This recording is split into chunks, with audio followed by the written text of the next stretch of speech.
ఎవ్వరికి పనికిరాని వాడిగా మిగిలిపోయి ఒంటరిగా ఆగిపోయాడు. యాకోబుతో పెనుగులాడడానికి దేవుడు భూమి మీదకి దిగి వచ్చాడు. అంతే. యాకోబు కన్నీటిని తుడవడానికి వచ్చి అంటాడు, యాకోబు తెల్లారిపోతుంది, నన్ను వదిలిపెట్టయ్యా నేను వెళ్ళాలంటే.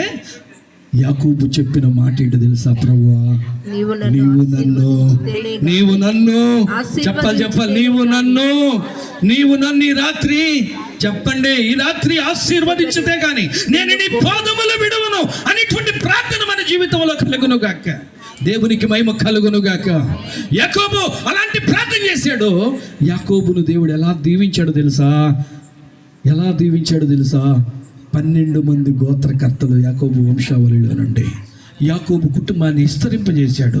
ఈరోజు యాకోబును ఇజ్రాయేలుగా మార్చాడు. ఒక దేశమునకే యాకోబు పేరు పెట్టగలిగిన కృప నా దేవుడు యాకోబుకి అనుగ్రహించాడు. అందుకే ప్రభు అడ్రాస్ చేస్తూ అంటాడు, నేను అబ్రహాము ఇస్సాకు పూర్తి చేయండి యాకోబుల దేవుడును.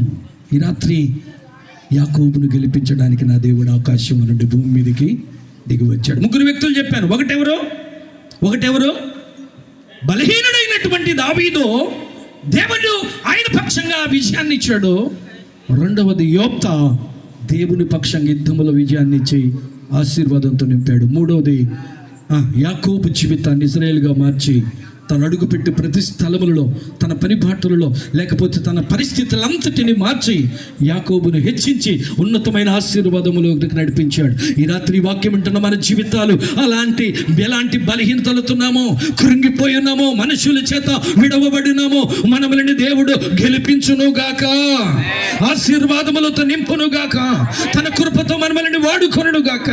యాకోబును లేవనెత్తిన దేవుడు, ఆ విజయంలోనికి నడిపించిన దేవుడు నా దేవుడి కుటుంబమును కూడా విజయ పదములు వెళుతున్న ప్రయాణములు చేస్తున్న చదువుల్లో, బిడ్డల పనిబాటల్లో ఆశీర్వదించును గాక. ఆమేన్. చిన్న ప్రార్థన చేద్దాం. తలలు వంచండి, కళ్ళు మూయండి. కన్న తండ్రివైన మా ప్రభు, నిరంతర స్తోత్రార్హుడా.